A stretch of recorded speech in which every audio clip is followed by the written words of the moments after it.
پھر اس نے اس گھر میں قدم رکھا جس میں وہ زندگی میں دوبارہ کبھی آنا نہیں چاہتی تھی۔ پھولوں سے بھرا وہ خوبصورت لان بہت سونا اور خاموش لگا تھا اسے۔ سنو وہ کہاں ہے؟ اس نے پھولوں سے بے آواز پوچھا۔ وہ جواب میں بالکل خاموش رہے تھے۔ وہ آہستگی سے چلتے ہوئے گھر کے اندر آ گئی۔ پہلے سارا گھر تو دیکھ لو، تم دیکھ کر حیران رہ جاؤ گی، میں نے اسے اتنی اچھی طرح سجایا ہے۔ اس کے بالکل قریب ایک آواز ابھری۔ اس نے چونک کر اپنے دائیں بائیں دیکھا، وہاں کوئی بھی نہیں تھا۔ وہ اس کے گھر کے انٹیریئر پر نظریں دوڑا رہی تھی۔ وہاں سب کچھ ویسا ہی تھا، کہیں کوئی تبدیلی نہیں تھی، ہر چیز اسی طرح اپنی جگہ پر موجود تھی۔ جو کچھ تب تھا وہی سب کچھ اب بھی تھا، لیکن پھر بھی وہاں سب کچھ ویسا نہیں تھا۔ وہاں ایک کمی تھی، بہت بڑی کمی، سب سے بڑی کمی۔ وہ اپنے قدموں کو گھسیٹتے ہوئے لاؤنج سے نکل کر ڈائننگ روم میں آئی تو پیچھے لاؤنج سے ایک آواز آئی۔ کبھی کبھی مجھے ڈر لگنے لگا ہے، محبت کے کھو جانے کا ڈر، اس کے چھن جانے کا ڈر۔ پتہ نہیں محبت اتنی وہمی کیوں ہوتی ہے۔ اس نے مڑ کر لاؤنج میں رکھے صوفے کی طرف دیکھا۔ اوپر سے غصہ دکھا رہی ہو، اندر سے تو خوش ہو رہی ہوگی کہ جس بندے کے پیچھے اتنی لڑکیاں پڑی ہیں وہ میرے پیچھے پڑا ہے۔ اس نے زخمی نگاہوں سے اس خالی صوفے کی طرف دیکھا۔ وہ وجود آج اپنی مخصوص کرسی پر سے غائب تھا۔ اس کے دل میں ایک ہوک سی اٹھی۔ وہ فوراً ڈائننگ روم سے نکل گئی۔ سامنے نظر آتے کچن کی طرف خود بخود ہی اس کے قدم اٹھے تھے۔ خود ہی بدتمیزی کرتی ہو، پھر مظلوم سی شکل بنا کر رونے بھی کھڑی ہو جاتی ہو۔ زندگی میں بہت سی باتیں ہمیں ناگوار گزرتی ہیں، مگر کسی ناگوار بات پر اس طرح ریئیکٹ کرنا بالکل مناسب نہیں ہے۔ تمہارے کل کے رویے پر مجھے بہت دکھ ہوا۔ وہ خاموشی سے اسی جگہ کو تک رہی تھی۔ آج وہاں کوئی نہیں تھا جو اس سے کہتا، نہیں ہوں میں تم سے ناراض، اب کب تک یہ رونی صورت بنائے رکھو گی؟ اس کے دل نے شدت سے دعا مانگی کہ کہیں سے وہ بھی آ جائے، بالکل اچانک وہ آئے اور آ کر اسے حیران کر دے۔ اس نے بھینچ کر آنکھیں بند کیں، پھر دوبارہ کھولیں۔ اس کی دعا قبول نہیں ہوئی تھی، وہاں پر کوئی بھی نہیں تھا۔ اس نے رونے کی کوشش کی، مگر اس کی آنکھوں سے آنسو نہیں نکل رہے تھے۔ وہ رونا چاہتی تھی، بہت شدت سے، اور چیخ چیخ کر رونا چاہتی تھی، مگر برسوں سے آنکھوں کے اندر جمے ہوئے آنسو ایک بار پھر پگھلنے سے انکاری ہو گئے تھے۔ اب فرسٹ کیوں نہیں آئے ارتضیٰ بھائی؟ وہ بہت خفگی سے اس کی سمت دیکھ رہی تھی۔ ہر سال ارتضیٰ اپنی کلاس میں پہلی پوزیشن لیا کرتا تھا۔ اب کی بار جب وہ پہلی پوزیشن نہیں لے پایا تو سب کو ہی خاصا دکھ ہوا تھا، مگر کسی نے اس سے کچھ کہا نہیں تھا، بلکہ سب نے اس کا حوصلہ بڑھانے اور دلجوئی کرنے کی کوشش کی تھی۔ مگر صبا وہ یہ بات برداشت کر ہی نہیں سکتی تھی کہ ارتضیٰ غضنفر کہیں کسی جگہ ہارے۔ ارتضیٰ کی کلاس میں دوسری پوزیشن صبا کے لیے ایسی تھی جیسے وہ فیل ہو گیا ہو۔ وہ خود بھی تھوڑا دل برداشتہ سا تھا، اسی لیے صبا کا روٹھے لہجے میں کیا جانے والا شکوہ زیادہ ہی شدت سے محسوس ہوا تھا۔ دیکھا نہیں تھا کتنی طبیعت خراب تھی ارتضیٰ کے امتحان کے دنوں میں؟ پیپر سے 2 دن پہلے تو بیچارہ ہسپتال سے ڈسچارج ہو کر گھر آیا تھا، اور گھر آ کر بھی طبیعت کہاں سنبھلی تھی۔ لیکن اتنی بیماری میں بھی میرا بچہ اتنے اچھے گریڈ کے ساتھ پاس ہوا ہے، کلاس میں دوسری پوزیشن لی ہے، میرے لیے تو بہت ہے۔ انشاءاللہ اگلے سال ارتضیٰ ہی پہلی پوزیشن لے گا، ساری ٹرافیاں اور تمام شیلڈز میرے بیٹے ہی کو ملیں گی۔ اماں سے ارتضیٰ کی اداس شکل دیکھی نہ گئی تھی۔ جھٹ اس کا سر اپنے کندھے سے لگاتے ہوئے بہت محبت سے بولی تھیں۔ 1-2 دن وہ اس صدمے کے زیر اثر رہا، مگر پھر اس نے اپنی اس ناکامی کو اعصاب پر سوار کرنے کے بجائے نارمل انداز میں دیکھنا شروع کر دیا تھا۔ ہمیشہ جیتنے والے بھی کبھی ہار بھی تو جاتے ہیں۔ اب میں نے مختلف انداز میں سوچنا شروع کر دیا ہے۔ مجھے پتہ چلا ہے کہ میں کبھی نمبر 2 بھی ہو سکتا ہوں، ضروری نہیں میں جو بھی چاہوں وہ مجھے مل بھی جائے۔ کبھی کبھی میرے بہت چاہنے پر بھی مجھے میری پسندیدہ چیز نہیں مل سکتی، اور مجھے اسے نارمل طریقے سے لینا چاہیے۔ اس روز اسکول جاتے ہوئے ارتضیٰ نے یہ بات ظفر سے کہی تھی۔ ابھی اس کی عمر اتنی نہیں تھی جتنا وہ میچیور ہو گیا تھا۔ پتہ نہیں ماں کی کمی نے اسے وقت سے پہلے میچیور کر دیا تھا، یا پھر اس سوچ نے کہ وہ اس گھر کا بڑا بیٹا ہے۔ جو بھی تھا، بہرحال وہ اپنی عمر سے زیادہ سمجھدار اور بردبار تھا، جبکہ صبا اپنے بچپن کے دنوں کو پوری طرح انجوائے کرتی۔ بہت ضدی، بہت شریر، بہت جلدی روٹھنے والی اور اتنی ہی جلدی مان جانے والی بچی تھی۔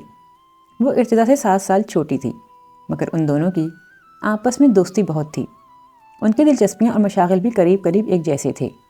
کبھی ایسا ہوتا کہ ظفر اور ارتضیٰ کے دوست گھر پر کھیلنے آئے ہوتے تو وہ زبردستی ان لوگوں کے کھیل میں شامل ہونے کی کوشش کرتی تو ظفر ہمیشہ اسے جھڑک کر بھگا دیا کرتا. لڑکیاں کرکٹ نہیں کھیلتیں، تم جا کر اپنی ڈال سے کھیلو. اپنے سے 6 سال چھوٹی بہن کو وہ ذرا کم ہی خاطر میں لایا کرتا تھا. وہ منہ بسورتے ہوئے ارتضیٰ کی طرف دیکھتی تو وہ اس کی آنکھوں میں آنسو دیکھ کر ظفر کو ٹوکتے ہوئے اسے کھیل میں شامل کر لیا کرتا. ظفر اور باقی دوست منہ بناتے ہوئے اس نادر شاہی حکم کو سنا کرتے. ارتضیٰ کا اس کے ساتھ بڑا شفقت بھرا، دھیما اور بزرگانہ انداز ہوا کرتا تھا. کبھی اگر ظفر کسی بات پر صبا کو سخت لہجے میں کچھ کہتا یا ڈانٹ ڈپٹ کرتا تو ارتضیٰ اسے فوراً ٹوکتا. ابھی وہ چھوٹی ہے ظفر، کیا ہو گیا اگر اس نے تمہارا پین لے لیا؟ استعمال کر کے رکھ دے گی واپس. وہ اپنی حمایت کرنے پر ارتضیٰ کی طرف مسکراتی نظروں سے دیکھنے لگتی. لیکن صبا، یہ بہت بری بات ہے، بغیر پوچھے کسی کی چیز کو لینا. تمہیں اگر پین اچھا لگا تھا، اس سے لکھنے کا دل چاہ رہا تھا تو تم ظفر سے پوچھ کر لے لیتی. ظفر کے جانے کے بعد وہ اس کے پاس بیٹھ کر متانہ سے سمجھاتا تو وہ اپنی غلط حرکت پر شرمندہ ہوتی اور آئندہ کسی کی چیز بغیر پوچھے نہ لینے کا وعدہ کر لیتی. ارتضیٰ کے انہی رویوں کے سبب وہ اس سے بہت قریب ہو گئی تھی. اپنی ہر پرابلم وہ بڑے آرام سے اس سے ڈسکس کر لیا کرتی تھی. وہ بغیر ٹوکے بڑے سکون سے اس کا ہر مسئلہ سنتا اور پھر اس کا کوئی نہ کوئی حل بھی بتا دیا کرتا. وقت کچھ اور آگے بڑھا. ارتضیٰ اور ظفر اسکول سے نکل کر کالج اور کالج سے یونیورسٹی پہنچ گئے، لیکن اس کی ارتضیٰ کے ساتھ دوستی میں کوئی کمی نہ آئی. رات کو وہ ارتضیٰ کے کمرے میں گئی. وہ اپنی اسٹڈی میں رائٹنگ ٹیبل پر بیٹھا پڑھنے میں مصروف تھا. آپ بزی ہیں؟ میں بعد میں آ جاؤں گی. وہ اسے مصروف دیکھ کر پلٹنے لگی تھی. ایسا کوئی خاص مصروف نہیں ہوں، بس صرف آج کے لیکچرز پر ایک نظر ڈال رہا تھا. پوچھو کیا پوچھنا ہے؟ ارتضیٰ نے فائل بند کرتے ہوئے اسے جانے سے روکا. آپ یونیورسٹی میں جو کچھ پڑھ کر آتے ہیں اسے اسی روز یاد بھی کر لیتے ہیں؟ وہ اس کی کرسی کے ہتھے پر بے تکلفی سے اس کے کندھے پر ہاتھ رکھ کر بیٹھ گئی تھی. وہ اس معصومانہ سوال پر بے اختیار کہا لگا کر ہنس رہا تھا. آپ ہنسے کیوں؟ اسے اس کا ہنسنا برا لگا تو منہ بنا کر بولی، بس یوں ہی، یونیورسٹی کی ایک بات یاد آ گئی تھی. ہاں پوچھو تمہیں کیا پوچھنا ہے؟ وہ چہرے پر سنجیدگی لاتے ہوئے بولا تو اس نے جھٹ اپنا جرنل کھول لیا. مجھے نیوٹن کا یہ لاء سمجھ میں نہیں آ رہا. ہر عمل کا مساوی اور متضاد رد عمل ہوتا ہے. بڑی سیدھی سی بات ہے صبا، خواہ مخواہ نیوٹن نے اپنا نام اونچا کیا ہے. یہ بات تو کوئی چھوٹا سا بچہ بھی بتا سکتا ہے. اچھا تم مجھے یہ بتاؤ کہ اگر میں تمہیں ایک زوردار تھپڑ ماروں تو تم جواب میں کیا کرو گی؟ وہ شوخی سے مسکراتا ہوا بولا، آپ مجھے کبھی مار ہی نہیں سکتے. اس نے فوراً ہی یہ بات ماننے سے انکار کر دیا. ارے بھائی فرض کر لو. وہ اس کے پریقین انداز پر دھیمے سے ہنسا. مجھے بہت دکھ ہوگا، میں روں گی. وہ اس کی طرف دیکھتے ہوئے معصومیت سے بولی، چلو رونا بھی ایک رد عمل ہی ہوا، مگر میں یہ کہنا چاہ رہا تھا کہ میرے زوردار تھپڑ کے جواب میں تم بھی مجھے اتنے ہی زور سے تھپڑ مارو گی. وہ کہتے کہتے کچھ سوچ کر شرارت سے مسکرایا. اب دیکھو، اگر اماں کو یہ پتہ چل جائے کہ دن دہاڑے ان کی کیریاں کون چرا کر لے جا رہا ہے تو وہ اس چور کے ساتھ کیا سلوک کریں گی؟ چور کی چوری ایک عمل ہے اور اماں کی جوابی کارروائی اس عمل کا equal and opposite reaction ہوگا. صبا اس کی بات پر حوندک سی ہو گئی تھی. اپنی اتنی مہارت سے کی جانے والی چوری پکڑے جانے پر وہ بہت شرمندہ تھی. بہت مرتبہ تمہیں چپکے چپکے کیریاں اٹھاتے ہوئے دیکھا ہے. وہ ہنوز مسکرا رہا تھا. اب آپ کہیں گے کہ چوری کرنا بری بات ہے، لیکن ارتضیٰ بھائی، اماں اور مما مجھے کیریاں اور املی نہیں کھانے دیتی. میری سب دوستیں اتنے مزے لے لے کر املی اور کیریاں کھاتی ہیں. میرا بھی دل چاہتا ہے، لیکن مما کہتی ہیں کہ تمہارا گلا خراب ہو جائے گا. اب آپ خود بتائیں، میں اس طرح چرا کر نہ کھاؤں تو کیا کروں؟ وہ معصومانہ انداز میں اپنے عمل کی تائید چاہ رہی تھی. ساتھ ہی یہ ڈر بھی تھا کہ کہیں ارتضیٰ بھائی اماں کو بتا نہ دیں، مگر اس کا یہ ڈر غلط ثابت ہوا. ارتضیٰ نے ان سے کچھ بھی نہ کہا تھا، البتہ اسے اتنی اچھی طرح اس حرکت سے منع کیا تھا کہ وہ فوراً مان گئی تھی. نصیحتیں سننا تو کسی کو بھی اچھا نہیں لگتا. پھر وہ 12 سال کی صبا نصیحت سننا کیسے پسند کر سکتی تھی؟ لیکن ارتضیٰ کا نصیحت کرنے کا انداز اتنا اچھا ہوا کرتا تھا کہ اسے اس کا نصیحت کرنا اور کسی بات پر کچھ سمجھانا کبھی بھی برا نہیں لگتا تھا۔ چھپ کر تو وہ کام کرتے ہیں صبا جس کے بارے میں ہمیں پتہ ہوتا ہے کہ یہ غلط ہے۔ ماما تمہیں اس لیے منع کرتی ہیں کہ پھر اگر تمہارا گلا خراب ہو گیا اور تم بیمار ہو گئیں تو سب سے زیادہ پریشانی بھی تو انہی کو ہوگی۔ ویسے کبھی کبھار اس طرح کی چیزیں کھانے میں کوئی حرج بھی نہیں۔ میں ماما سے کہوں گا کہ صبا کو کبھی کبھی اس کی پسند کی اوٹ پٹانگ چیزیں کھانے دیا کریں۔ اس صبح وہ یونیورسٹی کے لیے تیار ہو کر نیچے آیا تو لاؤنج میں اماں اور صبا بیٹھے ہوئے تھے۔ وہ اسکول یونیفارم پہنے اماں سے اپنی چوٹی بنوا رہی تھی۔ اپنے لمبے بالوں سے اسے سخت الجھن ہوتی تھی۔ کئی مرتبہ وہ ماما سے اس بات پر جھگڑا کر چکی تھی کہ نہ ماما اور نہ ہی اماں دونوں میں سے کوئی بھی اسے بال کٹوانے کی اجازت نہیں دیتا تھا۔ بے وقوف، لمبے بالوں میں تو اصل خوبصورتی ہوتی ہے، وہ اسے سمجھایا کرتیں، اور وہ حیران ہوتی کہ ان فضول لمبے بالوں میں اماں اور ماما کو خوبصورتی کہاں سے نظر آ جایا کرتی تھی۔ اس کے لیے تو یہ خوبصورتی و بال جان تھی۔ ماما مصروف تھیں، وہ اماں کے پاس آ تو گئی تھی لیکن اسے ان کی بنائی چوٹی پسند نہیں آ رہی تھی۔ اس نے اماں کی بنائی چوٹی کھول دی تھی اور اماں اس کے نخروں پر سخت برہم نظر آ رہی تھیں۔ ارے بڑھاپے میں اتنا دم کہاں سے لاؤں کہ تمہاری ماں جیسی کسی ہوئی اور تمہارے مطلب کی چٹیاں بنا سکوں؟ وہ دونوں الجھی ہوئی تھیں۔ لاؤ صبا، میں بنا دوں۔ اخبار ایک طرف رکھتے ہوئے ارتضیٰ نے اچانک اپنی خدمات پیش کیں تو اماں کے ساتھ ساتھ صبا بھی اس پیشکش پر بری طرح حیران ہوئی۔ اس میں حیران ہونے کی کیا بات ہے بھائی؟ اتنی دیر سے اماں کو دیکھ رہا ہوں، یہ تو بڑا آسان سا کام ہے۔ اماں صبا پر غصے کے باوجود بھی ارتضیٰ کی اس انوکھی پیشکش پر ہنسنے لگی تھیں، جبکہ وہ اماں کے ہاتھ سے برش لے کر ارتضیٰ کے پاس آ گئی تھی۔ اماں ہنستے ہوئے اس دلچسپ سی سچویشن کو دیکھ رہی تھیں۔ ارتضیٰ اوپر صوفے پر برش لیے بیٹھا تھا اور صبا اس کے پیروں کے پاس کارپیٹ پر۔ اتنے لمبے بال صبا، تم ان میں کیا ڈالتی ہو؟ میرا مطلب ہے کون سی کھاد؟ وہ اس کے گھنے بالوں کو 3 حصوں میں تقسیم کرتے ہوئے تعجب سے بولا۔ وہ ابھی جواب دینے کے لیے لب کھولنے ہی والی تھی کہ اچانک ایک زوردار چیخ اس کے حلق سے نکلی۔ کیا ہوا؟ ارتضیٰ اس کے چیخنے پر حیران ہو گیا۔ اتنے زور سے میرے بالوں کو کھینچا ہے اور پھر پوچھ رہے ہیں کیا ہوا؟ اس نے گردن موڑ کر شکایتی انداز میں کہا۔ ابھی تم خود ہی تو اماں سے کہہ رہی تھیں کہ بالکل ٹائٹ سی چوٹی بنائیں۔ ہاں، لیکن یہ تھوڑی کہا تھا کہ بالوں کو جڑ سے ہی اکھاڑ دیں، وہ جواباً ناراضگی سے بولی۔ اچھا اب ٹھیک ہے، اب تو تکلیف نہیں ہو رہی؟ اس نے بالوں کو ذرا ہلکے ہاتھ سے پکڑتے چوٹی میں پہلا بل ڈالتے ہوئے پوچھا۔ صبا نے نفی میں گردن ہلا دی۔ ہائیں، یہ کیا ہو رہا ہے؟ لاؤنج میں آتا ہوا ظفر اس حیرت انگیز منظر کو دیکھ کر دور سے ہی چلایا۔ صبا کو اماں کے ہاتھ کی چوٹی پسند نہیں آ رہی تھی، اس لیے تم نے صبا کے ہیئر اسٹائلسٹ کی ڈیوٹی سنبھال لی۔ ظفر نے اس کا جملہ کاٹتے ہوئے برجستہ کہا۔ بات کرتا ہوں میں آج بابا سے، کہوں گا آپ ناحق اکلوتے بیٹے کی تعلیم پر اتنا پیسہ خرچ کر رہے ہیں۔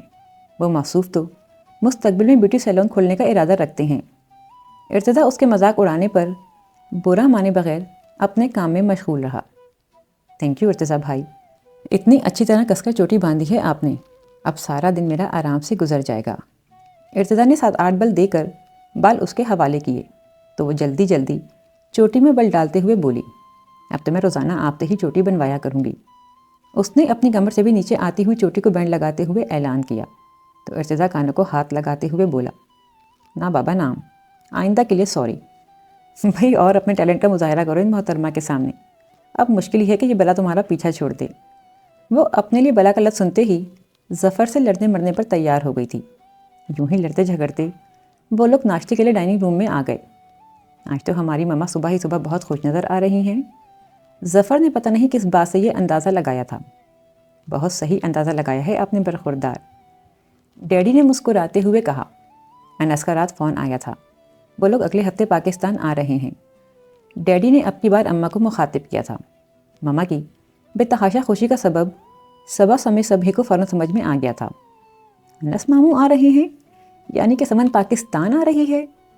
اس نے دل میں بے حد خوشی محسوس کرتے ہوئے سوچا تھا، 1.5 سال میں وہ لوگ پاکستان کا ایک چکر ضرور لگایا کرتے تھے۔ سمن اس گھر کے ہر فرد کے لیے بہت زیادہ اہم تھی، مگر ماما اور ڈیڈی کے لیے وہ باقی سب لوگوں سے کچھ زیادہ اہم تھی۔ اور وہ اہم کیوں نہ ہوتی، وہ شفیق علی اور ملیحہ شفیق کی سگی بیٹی تھی۔ اولاد کوئی بانٹنے والی چیز نہیں، مگر بعض اوقات حالات اور واقعات ایسا رخ اختیار کرتے ہیں کہ انسان کو بہت سے کام دل نہ چاہتے ہوئے بھی کرنے پڑ جاتے ہیں۔ ملیحہ شفیق کے لیے ان کا بڑا بھائی صرف بھائی ہی نہیں بلکہ باپ کی طرح تھا، جس نے ماں باپ کے مرنے کے بعد بہن کا ہر طرح خیال رکھا، اسے کبھی ماں باپ کی کمی محسوس نہیں ہونے دی، اور جب بہن کی شادی کا وقت آیا تو اس کے لیے ایک بہترین گھرانے اور بہترین شریک سفر کا انتخاب کر کے اپنے سب فرائض بڑے احسن طریقے سے ادا کر دیے۔ شفیق علی انس کے بہت قریبی دوست تھے۔ چہیتی بہن کی شادی اپنے عزیز ترین دوست سے کر کے انہوں نے دوستی کے تعلق و رشتہ داریوں بدل کر اسے مزید مضبوط کر لیا تھا۔ خدا نے ملیحہ کو جتنا اچھا بھائی دیا تھا اتنی ہی اچھی بھابھی بھی دی تھی، ہر کسی کے دکھ درد میں کام آنے والی، بڑی ملنسار اور خوش مزاج۔ مگر جانے رب کی اس میں کیا مصلحت تھی کہ وہ دونوں محبت کرنے اور محبت بانٹنے والے لوگ اولاد کی نعمت سے محروم تھے۔ کوئی امید ہو تو انسان دعائیں مانگے، معجزوں کا انتظار کرے، وہاں تو کوئی امید بچی ہی نہیں تھی۔ پہلی پریگننسی میں ہی کچھ ایسی پیچیدگی ہوئی تھی کہ اب وہ دوبارہ کبھی ماں نہیں بن سکتی تھی، اور یہ بہت بڑا صدمہ تھا، ان کی برداشت اور حوصلے سے بھی بڑا۔ وہ ہر وقت روتی رہتیں، شوہر کی تسلیاں، دلاسے سب انہیں بے معنی لگا کرتے۔ ان کی حالت دیکھتے ہوئے ڈاکٹرز نے انس کو یہ مشورہ دیا کہ وہ کوئی بچہ گود لے لیں۔ انہیں خود بھی اولاد کی بہت خواہش تھی، بیوی سے بھی بہت محبت تھی، مگر اس سب کے باوجود بھی کسی پرائے بچے کو اپنا بچہ بنانے کے لیے وہ کسی طور راضی نہ ہوتے تھے۔ ملیحہ بھائی اور بھابھی کے اس غم پر بہت دکھی ہوتی تھیں۔ ان کا بس نہیں چلتا تھا کہ کس طرح وہ اپنے جان سے پیارے بھائی کی زندگی سے اس کمی کو دور کر دیں، اور ایسے ہی ایک جذباتی سے لمحے میں وہ بھابھی سے یہ وعدہ کر بیٹھی تھیں کہ اس بار ان کے ہاں بیٹا یا بیٹی جو بھی ہو وہ اسے ان کی گود میں ڈال دیں گی۔ سمن کے پیدا ہونے پر جب بھابھی انہیں ان کا وعدہ یاد دلانے آئیں تو ان کا دل اندر ہی اندر کام کر رہ گیا۔ تمہارے پاس تو ظفر ہے ملیحہ، تمہارا بیٹا، اور اس کے بعد بھی تم دوبارہ ماں بن سکتی ہو، جبکہ میرے پاس تو ایسی کوئی امید ہی نہیں ہے۔ کسی اور کے بچے کو انس کبھی گود لینے پر راضی نہیں ہوں گے۔ سمن تو ان کی بھانجی ہے، ان کا اپنا خون، اسے تو وہ دل و جان سے قبول کریں گے۔ تو مجھے خود غرض سمجھ لو یا جو بھی، بس سمن مجھے دے دو۔ وہ ملیحہ کے چہرے پر نظر آتے انکار کو دیکھ کر روتے ہوئے بولی تھیں۔ رونا اور گڑ گڑانا صرف ملیحہ کا ہی نہیں بلکہ شفیق کا دل بھی موم کر گیا تھا۔ دل پر بہت بھاری پتھر رکھ کر ملیحہ نے اپنی بیٹی باپ جیسے بھائی کے اور شفیق نے اپنے عزیز ترین دوست کے سپرد کر دی تھی۔ سمن 1 سال کی تھی جب انس کو آسٹریلیا میں ایک بہت اچھی جاب آفر ہوئی، اور یوں وہ لوگ سڈنی چلے گئے۔ سمن وہاں بہت خوش تھی، جب یہاں آتی تو بالکل مہمانوں کی طرح ان لوگوں سے الگ تھلگ رہا کرتی، گو کہ سمن کے 2 سال بعد ہی اللہ نے ان کی جھولی میں صبا ڈال دی تھی۔ ظفر اور صبا کے ہونے کے باوجود مما اور ڈیڈی سمن کی کمی کو بہت شدت سے محسوس کیا کرتے تھے۔ کبھی کبھی ملیحہ کا دل چاہتا تھا کہ وہ بھائی سے اپنی بیٹی واپس مانگ لیں، حالانکہ وہ لوگ اسے کتنے ناز و نام میں پال رہے تھے۔ جہاں وہ قدم رکھتی ان دونوں کا بس نہیں چلتا کہ وہاں اپنا دل رکھ دیں۔ انس نے 6 سال کی عمر میں ہی یہ بات سمن کو بتا دی تھی کہ وہ اس کے ماموں ممانی ہیں، اور یہ کہ اس کے سگے ماں باپ وہ ہیں جن سے وہ لوگ ہر سال ملنے پاکستان جاتے ہیں۔ ارتضیٰ کے ساتھ ساتھ ظفر اور صبا بھی اس کے لیے کزنس جیسی حیثیت رکھتے تھے۔ صبا نے اپنی بہن کے لیے ہمیشہ ہی دل میں بہت شدید محبت محسوس کی تھی۔ سمن انس ماموں اور موانی کے ساتھ کراچی آ گئی تھی۔ اس کا آنا یہاں سب کے لیے کچھ ایسا تھا جیسے کسی دور دیس کی شہزادی نے ان کے گھر میں قدم رکھ دیا ہو۔ ماما اور ڈیڈی کے ساتھ ساتھ اماں، بابا اور صبا کے لیے بھی وہ بڑی خاص شخصیت کا درجہ رکھتی تھی۔ جتنی اپنائیت کا اظہار یہ لوگ کر رہے تھے، سمن جواب میں ویسی اپنائیت کا اظہار نہیں کر رہی تھی۔ وہ شاید تھی ہی بہت کم گو۔ اس کا کھجا کھجا سا انداز دیکھ کر ارتضیٰ اور ظفر بھی اس سے زیادہ بات چیت نہیں کرتے تھے۔ صبا کا البتہ بڑا دل چاہتا تھا کہ وہ سمن کے ساتھ خوب ساری باتیں کرے۔ اتنے فاصلوں اور دوری نے ان کے درمیان بے تکلفی اور اپنائیت نہیں پیدا ہونے دی تھی، لیکن ان کا آپس میں جو رشتہ تھا وہ تو ایک اٹل حقیقت تھی۔ صرف لڑائی جھگڑوں میں ہی تیز ہے ہماری صبا، یا پڑھائی میں بھی کچھ کارنامے انجام دے رہی ہے؟ اس روز کھانے کی میز پر انس ماموں نے اس سے پوچھا۔ ظفر کے ساتھ ہونے والے اس کے مارکوں اور بقول اماں کے کینچی کی طرح چلتی ہوئی زبان کو دیکھ کر غالباً انہوں نے یہ سوال کیا تھا۔ صبا شفیق ہر کام میں اچھی ہے ماموں، اس نے فخریہ انداز میں جواب دیا۔ انس ماموں اس کے جواب پر ہنستے ہوئے ظفر اور ارتضیٰ سے بھی ان کی پڑھائی کے بارے میں باتیں کرنے لگے تھے۔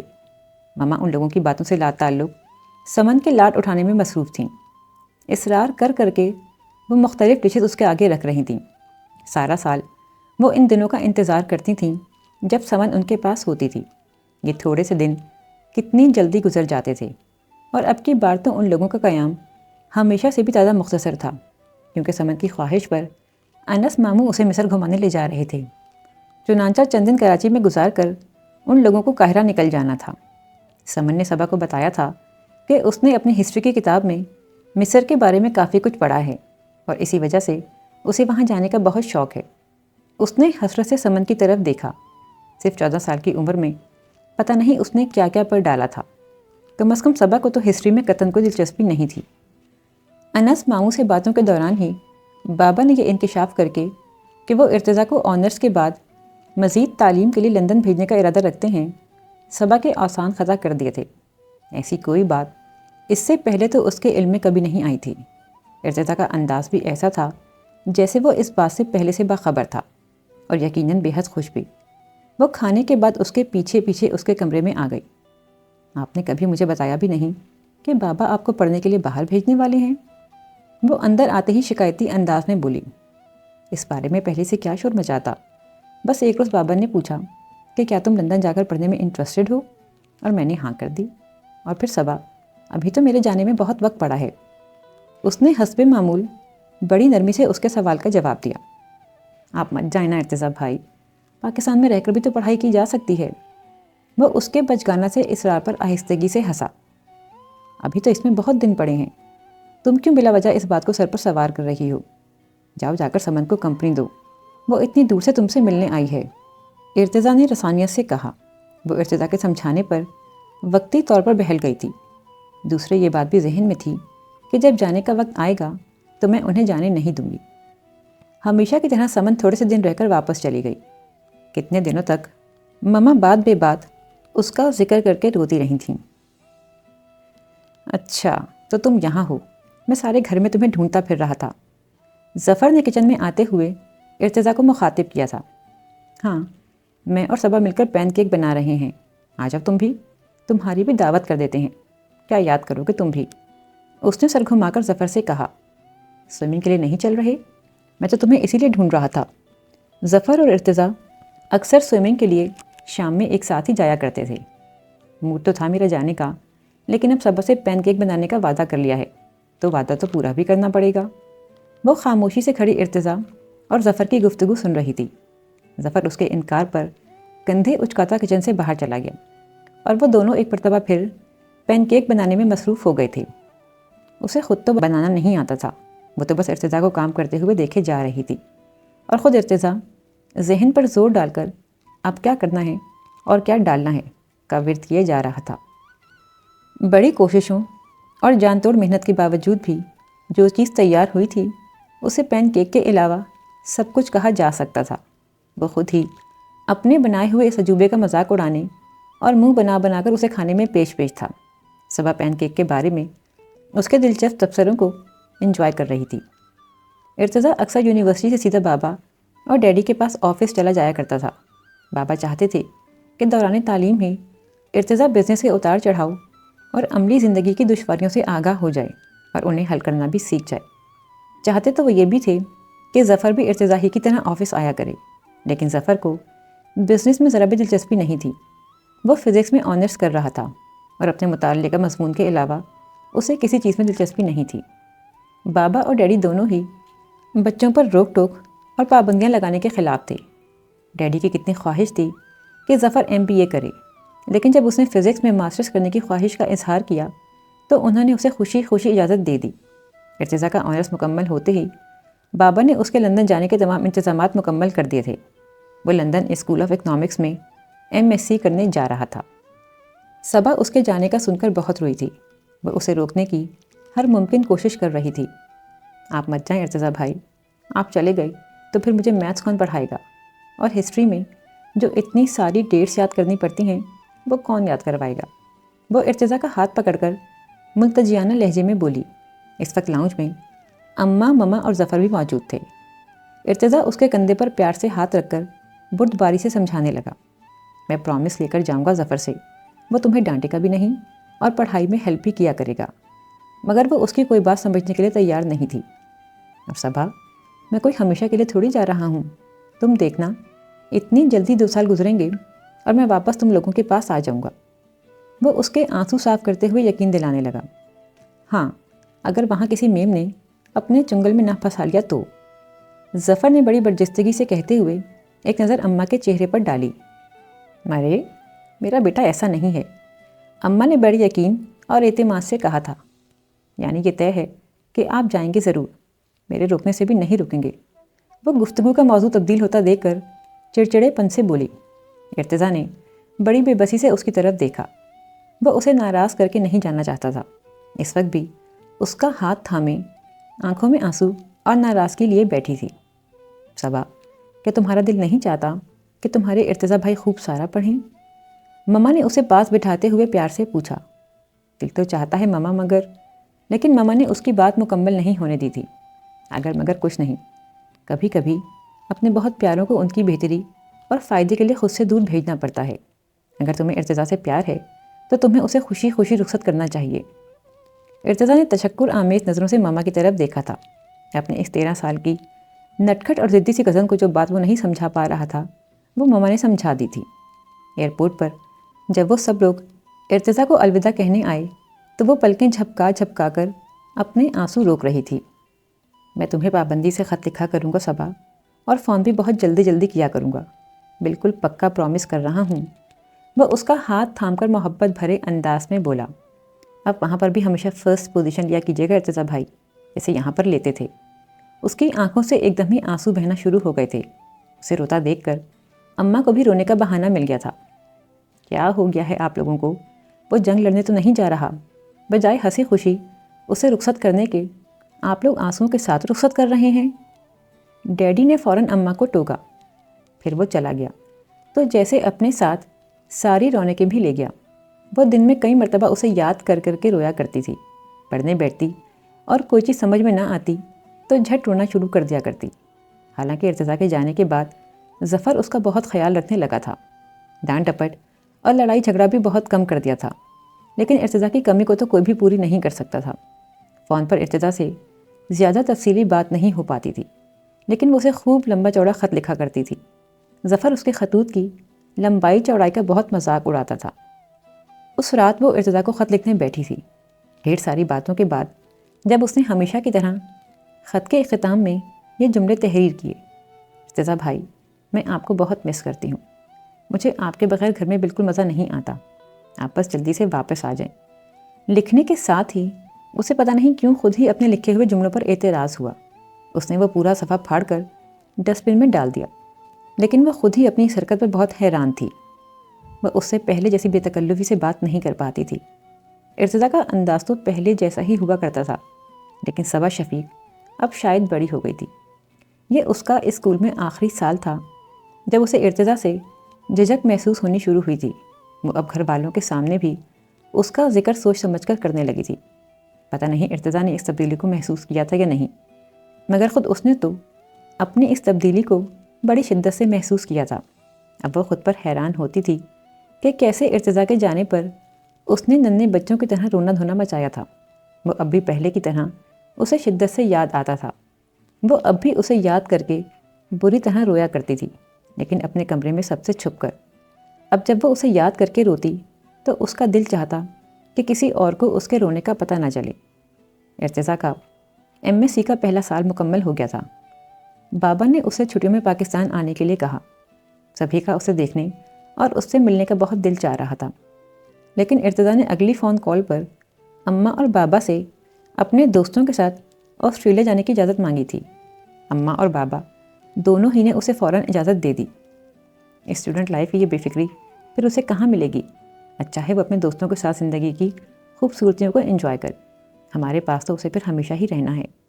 بابا نے فون رکھنے کے بعد ڈیڈی کو ساری بات بتاتے ہوئے کہا۔ اسے ارتضیٰ کے نہ آنے کا سن کر اتنا دکھ ہوا تھا کہ اس رات کتنی دیر تک تکیے میں منہ چھپائے روتی رہی تھی۔ وہ ارتضیٰ سے بری طرح ناراض ہو گئی تھی۔ ارتضیٰ آسٹریلیا میں اپنے دوستوں کے ساتھ چھٹیاں انجوائے کرنے کے بعد واپس لندن آ گیا اور واپس آ کر اس نے گھر پر سب سے فون پر بات کی تو اس نے بات نہیں کی۔ وہاں کی ہر چیز خوبصورت ہے، وہاں کے ساحل، وہاں کا قدرتی حسن، وہاں کی آب و ہوا۔ وہ اس کے لہجے کی شرارت سمجھ نہیں پائی تھی، اسی لیے اس بات پر اپنے دل میں مزید دکھ محسوس کیا۔ لیکن اتنی ساری خوبصورتیوں کے باوجود مجھے وہاں خوبصورتی نظر نہیں آ رہی تھی، اس لیے کہ وہاں صبا شفیق نہیں تھی۔ ایک سیکنڈ کا ڈرامائی وقفہ دے کر اس نے ہنستے ہوئے اپنی بات مکمل کی۔ اگر آپ آ جاتے تو کتنا اچھا لگتا سب کو۔ اتنے دنوں بعد سب گھر والے اکٹھے ہوتے تو کتنا مزہ آتا۔ کہتے تم ٹھیک رہی ہو، لیکن یار کبھی کبھار دوستوں کے ساتھ گھومنے پھرنے کا بھی تو دل چاہتا ہے نا۔ اور پتہ ہے تمہیں، میں وہاں انس انکل کے گھر بھی گیا تھا۔ ماما نے خاص طور پر تاکید کی تھی کہ سڈنی جا رہے ہو تو انس انکل کے گھر بھی ضرور جانا۔ وہ اس بات سے پہلے سے ہی واقف تھی۔ سمن کیسی ہے ارتضیٰ بھائی؟ وہ اپنی سب ناراضگیاں بھول کر سمن کے بارے میں پوچھنے لگی۔ سمن بالکل ٹھیک ہے، اور تمہیں ایک مزے کی بات بتاؤں صبا، ہم لوگ سمن کو جتنا روڈ اور کمگو سمجھتے ہیں وہ ایسی ہے نہیں۔ بہت زیادہ باتوں نے تو خیر وہ نہیں ہے، لیکن جس طرح یہاں آ کر خاموش خاموش رہتی ہے ایسی بھی نہیں ہے۔ مجھ سے اس نے کافی ساری باتیں کی تھیں۔ انکل اور آنٹی کے ساتھ سمن نے بھی بہت اچھی طرح میری میزبانی کی۔ وہ تمہاری بھی خیریت پوچھ رہی تھی مجھ سے، کہہ رہی تھی کہ کیا صبا ابھی بھی ظفر بھائی کے ساتھ جھگڑتی ہے، اور کیا سیڑھیاں چڑھتے اترتے وقت وہ ابھی بھی 3 اسٹیپ ایک ساتھ پھلانگتی ہے۔ وہ ہنستے ہوئے اسے سمن کے بارے میں بتا رہا تھا۔ صبا بھی بے اختیار کھلکھلا کر ہنس پڑی۔ ارتضیٰ کا ایمبیسی مکمل ہو گیا تھا۔ اس کی آؤٹ اسٹینڈنگ کارکردگی کو سب سراہ رہے تھے، لیکن صبا کی خوشی دوسروں سے کچھ بڑھ کر تھی۔ ارتضیٰ نے کانووکیشن کی تصاویر ان کو بھی بھیجیں تو وہ انہیں دیکھ کر اور زیادہ خوش ہوئی تھی۔ لندن اسکول آف اکنامکس کا مخصوص گاؤن پہنے وہ کتنا ہینڈسم لگ رہا تھا۔ اس کے چہرے کی فخریہ مسکراہٹ صبا کے چہرے پر بھی فخر و انبساط کے رنگ بکھیر گئی تھی۔ تم خوش ہو صبا؟ ارتضیٰ نے فون پر اس سے پوچھا۔ وہ فی الحال پاکستان نہیں آ رہا تھا۔ اپنے سپروائزر کے ساتھ مل کر وہ کسی ریسرچ میں مصروف تھا۔ 5-6 مہینے سے پہلے اس کی واپسی کا کوئی امکان نہیں تھا۔ میں بہت خوش ہوں ارتضیٰ بھائی، میرا دل چاہتا ہے آپ ہر جگہ جیتیں، کبھی بھی کسی جگہ آپ نمبر 2 نہ ہوں۔ اس نے بڑی سچائی سے اپنی خوشی کا اظہار کیا۔ ارتضیٰ کی کراچی واپسی اس کے لیے کیا معنی رکھتی تھی یہ کوئی سمجھ ہی نہیں سکتا تھا۔ وہ بے پناہ خوش تھی، اسے ساری دنیا اچھی لگ رہی تھی۔ اس کی خوشی سب گھر والوں کو بھی نظر آ رہی تھی۔ دیوانی ہے یہ لڑکی ارتضیٰ کے پیچھے۔ اماں نے اس کی بے تحاشا خوشی پر تبصرہ کیا تو ظفر اسے چڑھانے کو جھٹ بولا۔ دیوانی نہیں بلکہ یہ ارتضیٰ کی چمچی ہے اماں، دیکھیں سگے بھائی کو گھاس نہیں ڈالتی اور ارتضیٰ بھائی کا راگ الا پہ جاتی ہے۔ حالانکہ اس نے ارتضیٰ اور گھر والوں کے سامنے اپنی بے پایاں خوشی کا اظہار بالکل نہیں کیا تھا۔ ماما، یہ صبا تو پہلے سے بھی زیادہ خوبصورت ہو گئی ہے۔ ارتضیٰ نے اسے دیکھتے ہوئے سب کے سامنے ماما سے یہ بات کہی تھی۔ اپنی اس تعریف پر خوشی کے ساتھ ساتھ اسے ارتضیٰ سے عجیب سی شرم بھی محسوس ہوئی تھی۔ صبا تو واقعی بڑی ہو گئی ہے بھائی۔ اور وہ شرمائی سی اس سے کچھ فاصلے پر بیٹھ کر اسے اپنی پڑھائی کی مصروفیات کے بارے میں بتانے لگی۔ 2-4 روز آرام کرنے اور اپنے دوستوں اور قریبی رشتہ داروں سے ملنے ملانے کے بعد ارتضیٰ نے باقاعدہ طور پر آفس جانا شروع کر دیا تھا۔ پہلی مرتبہ جب وہ رات کو ارتضیٰ کے لیے کافی لے کر اس کے کمرے میں آئی تو وہ حیرت سے بولا، تمہیں کافی بنانی آ گئی ہے صبا؟ پھر کافی کا ایک گھونٹ لے کر اس کی تعریف کرتے ہوئے اسے ایک دم ایک اور بات پر حیرت ہوئی تھی۔ تمہیں یہ کیسے پتہ چلا کہ میرا اس وقت کافی پینے کا موڈ ہے؟ ارتضیٰ بھائی، ہم دونوں اس گھر میں شروع سے ایک ساتھ رہتے آئے ہیں، کیا مجھے اتنی سی بات بھی پتہ نہیں ہوگی کہ جس وقت آپ کچھ لکھنے پڑھنے کا کام کر رہے ہوتے ہیں اس وقت آپ کو چائے یا کافی کی شدت سے طلب ہوتی ہے؟ ارتضیٰ اس کی بات سن کر شرارتی انداز میں بے ساختہ بولا، ہاں، جیسے مجھے یہ بات معلوم ہے کہ امتحان کے دنوں میں رات بھر جاگ کر پڑھتے ہوئے صبح چپس کے 4-5 پیکٹس اور پیپسی کے 2-3 کین بڑے آرام سے خالی کر دیتی ہے، اور اگر امتحان گرمی کے زمانے میں آئیں تو کہیں سے نمک لگی کیریاں مل جائیں تو پھر تو کیا ہی بات ہے، پڑھنے میں بھی دل خود بخود لگنے لگتا ہے۔ وہ ارتضیٰ کی بات پر ہنس پڑی۔ صبا اپنا کمرہ صاف کرتی تو اس کے بعد ظفر اور ارتضیٰ کے کمرے کو بھی صاف کر دیا کرتی تھی۔ ارتضیٰ کے کمرے اور اسٹڈی کی تمام چیزوں کو صاف کرنا، ترتیب سے ان کو اصل جگہ پر رکھنا اسے بہت اچھا لگتا تھا۔ ارتضیٰ کو تو شاید یہ بات معلوم بھی نہیں تھی کہ صبا ہر روز اس کی بکھری اور بے ترتیب چیزوں کو کرینے سے واپس ان کی اصل جگہ پر رکھتی ہے۔ اس نے خود بھی کبھی ارتضیٰ کو یہ بات نہیں بتائی تھی۔ ارتضیٰ صبا کی بعض تبدیلیوں کو بہت انجوائے کرتا تھا۔ وہ نہ اب اس کا ہاتھ پکڑ کر ضدیں کرتی تھی اور نہ اس کے کندھے پر سر رکھ کر اپنی جائز ناجائز فرمائشیں پوری کروایا کرتی تھی۔ چھوٹی سی صبا اب بڑی ہو گئی تھی، لیکن وہ کتنی بھی بڑی ہو جاتی، ارتضیٰ کی نظر میں اسے ہمیشہ بچی ہی رہنا تھا۔ اگر کوئی اس سے پوچھتا کہ ارتضیٰ غضنفر، صبا تمہارے لیے کیا ہے، تو وہ ایک لمحے کی دیر لگائے بغیر کہتا کہ صبا اس کی چھوٹی سی کیوٹ سی کزن ہے، اور اس چھوٹی سی شریر سی بچی سے وہ بے تحاشا پیار کرتا ہے۔ وہ ان کے گھر کی سب سے چھوٹی بچی تھی۔ اس نے ہمیشہ اسے بچوں کی طرح ہی ٹریٹ کیا تھا۔ وہ اس کا اسی طرح خیال رکھتا تھا جیسے گھر کے سب سے چھوٹے بچے کا گھر کے بڑے افراد رکھتے ہیں۔ وہ 7 سال کا تھا جب صبا پیدا ہوئی تھی۔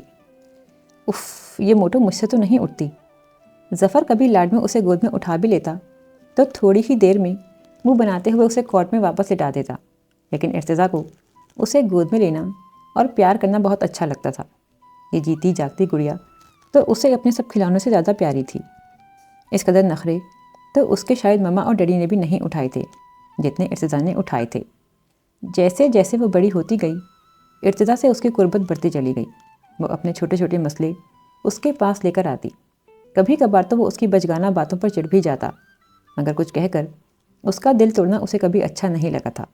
اور یہ وقت کتنی تیزی سے گزرا تھا۔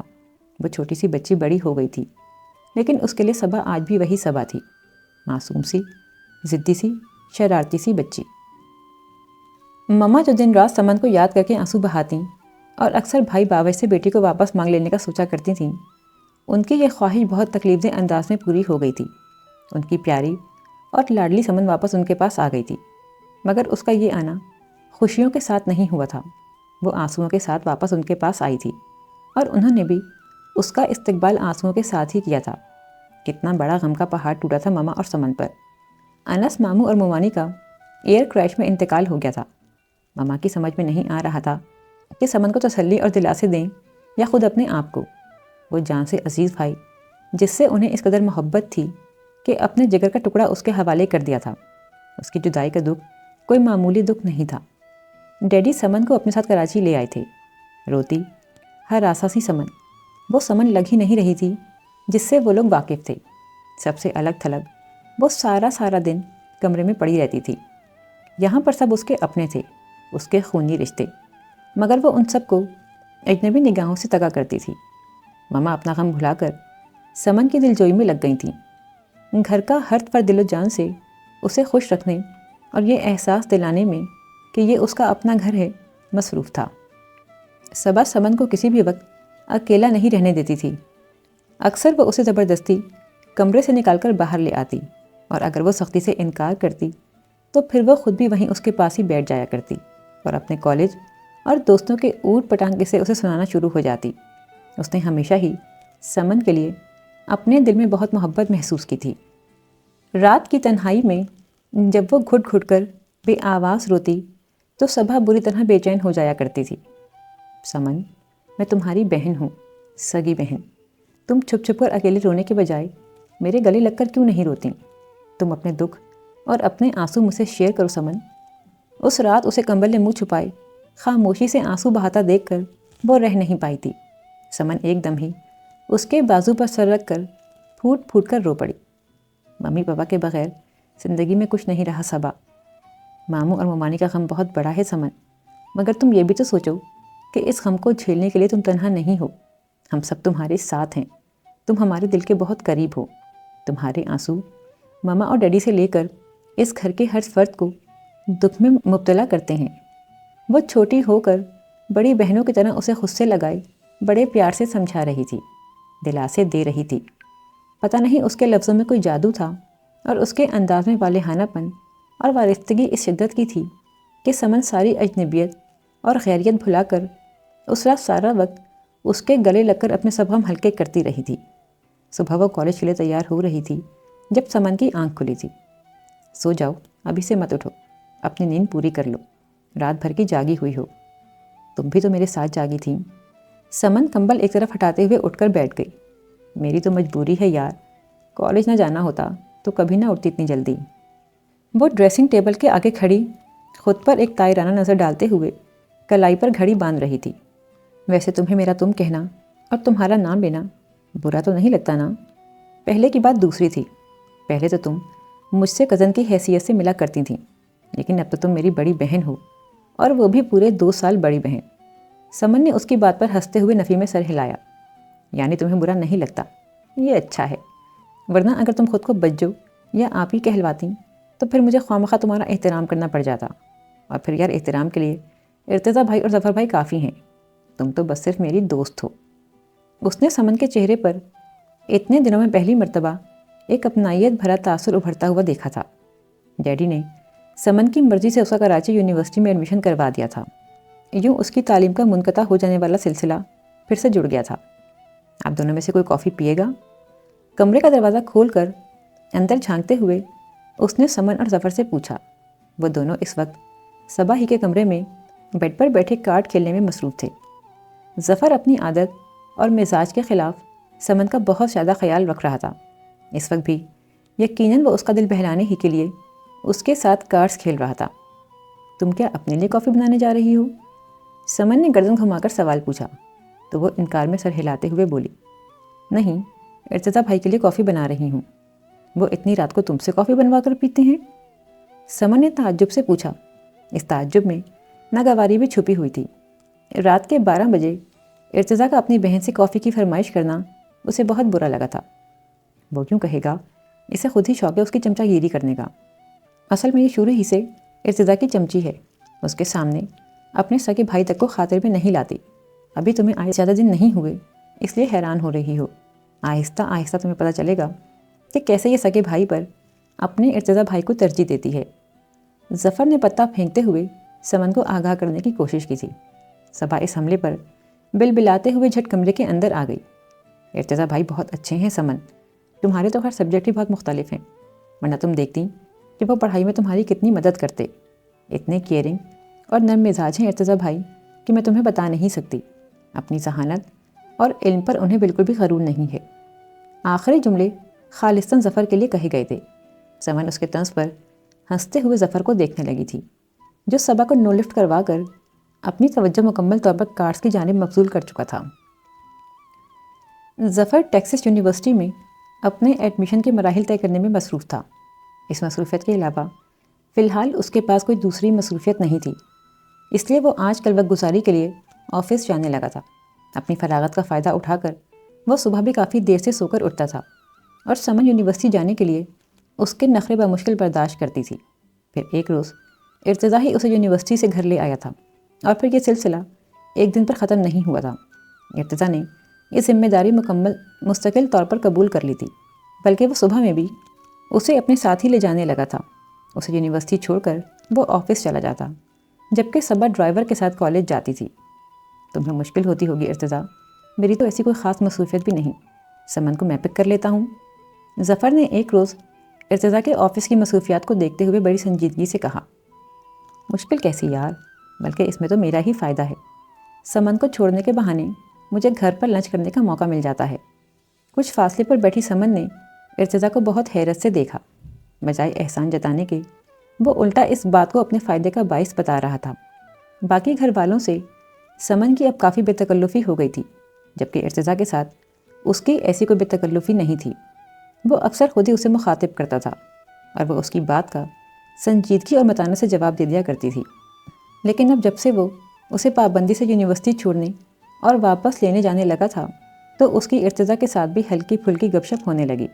صبا کے لیے ارتضیٰ کا سمن کو پک اور ڈراپ کرنا اس کی خوبیوں میں سے ایک اور خوبی تھی۔ ارتضیٰ بھائی کتنے اچھے ہیں، تم نے دیکھا سمن، وہ سب کا کتنا خیال رکھتے ہیں۔ سمن نے اس کی بات پر تائیدی انداز میں سر ہلایا تھا۔ وہ اس کی بہن کا خیال رکھ رہا تھا، اور اس کا یوں سمن کا خیال رکھنا اور اس کی پرواہ کرنا صبا کو بہت اچھا لگ رہا تھا۔ وہ ایسے ہی ہیں سمن، سب کا خیال رکھتے ہیں۔ میں نے انہیں کبھی نوکروں کے ساتھ بھی چیخ چلا کر بولتے ہوئے نہیں سنا۔ اسے ارتضیٰ میں کبھی کوئی خامی نظر آ ہی نہیں سکتی تھی۔ جو اس نے کہا وہ صحیح ہے، جو وہ کر رہا ہے وہ صحیح ہے، وہ کبھی غلط ہو ہی نہیں سکتا تھا۔ وہ کچن میں گھسی اپنی بوریت سے نجات حاصل کرنے کی کوئی تدبیر سوچ رہی تھی۔ چھٹی کا دن تھا، کل ہی مومنہ سے اس نے چاکلیٹ آئس کریم کی ترکیب سیکھی تھی۔ کیا ہو رہا ہے ڈیئر کزن؟ ارتضیٰ نے کچن میں قدم رکھتے ہوئے دریافت کیا۔ چاکلیٹ آئس کریم بنا رہی ہوں ارتضیٰ بھائی، مومنہ سے ریسیپی لی تھی میں نے، وہ اپنے ہاتھ میں پکڑے ہوئے کاغذ پر نظریں دوڑاتے ہوئے جواباً بولی۔ آئس کریم بن رہی ہے؟ پھر تو بھائی مزہ آ جائے گا۔ ارتضیٰ نے فریج سے پانی کی بوتل نکالتے ہوئے خوش دلی سے کہا۔ ہاں، اگر آئس کریم اچھی بن گئی تو، ورنہ تو میری ساری محنت ضائع ہو جائے گی۔ دکھاؤ تو ترکیب ہے کیا؟ وہ پانی پی کر گلاس واپس رکھ چکا تو اس کے ہاتھ سے کاغذ لے کر ترکیب پڑھنے لگا۔ ارے یہ تو بہت آسان ہے، اس میں کیا مسئلہ ہے؟ چلو میں تمہاری ہیلپ کرواتا ہوں۔ وہ جو اکیلی بور ہو رہی تھی تو اب بوریت بھی دور ہو گئی تھی، اور ارتضیٰ کے ساتھ ہونے کی وجہ سے جوش و خروش اچانک ہی بڑھ گیا تھا۔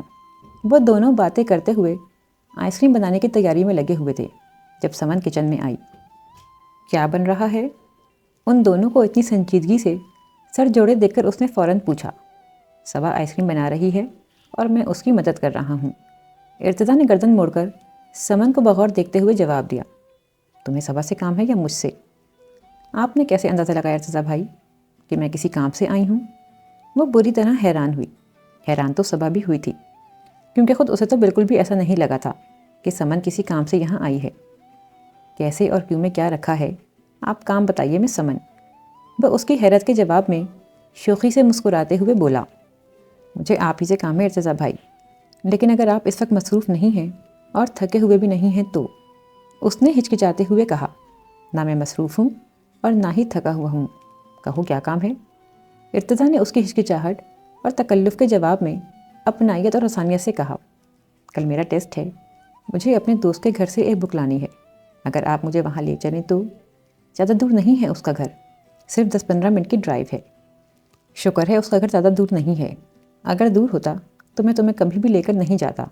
اچھا ہوا تم نے اس بات کی پہلے ہی وضاحت کر دی۔ وہ سمن کو پکارتے ہوئے خفگی سے بولا، پھر فوراً ہی اس نے اپنا رخ صبا کی طرف کر لیا۔ تم جب تک آئس کریم تیار کرو، میں ان محترمہ کو 10-15 منٹ کی ڈرائیو کروا کے ان کی فرینڈ کے گھر پہنچا آؤں۔ وہ کچھ طنزیہ انداز میں کہتا فوراً ہی کچن سے باہر چلا گیا۔ اسے جاتا دیکھ کر سمن بھی تیزی سے اس کے پیچھے چلی گئی تھی۔ 2-3 منٹ تو وہ یوں ہی خالی و ذہنی کی کیفیت میں چپ چاپ سی کھڑی رہی، پھر سر جھٹک کر اس نے اپنی توجہ دوبارہ آئس کریم کے آمیزی کی طرف کر لی۔ 5 منٹ میں ہی اسے احساس ہوا کہ آئس کریم بنانے میں اس کی دلچسپی قطعاً ختم ہو چکی ہے۔ وہ اب سے بے دلی سے اس آمیزے میں چمچہ چلانے کا کام کر رہی ہے۔ وہ اپنی بے دلی کی وجہ سمجھنے سے قاصر تھی۔ اسی وقت ندیم کچن میں آیا تو وہ اسے سارا سامان سمیٹنے اور آئس کریم تیار کرنے کا حکم دیتی کچن سے باہر جانے لگی۔ لیکن مجھے تو آئس کریم بنانی نہیں آتی، وہ گڑبڑا گیا۔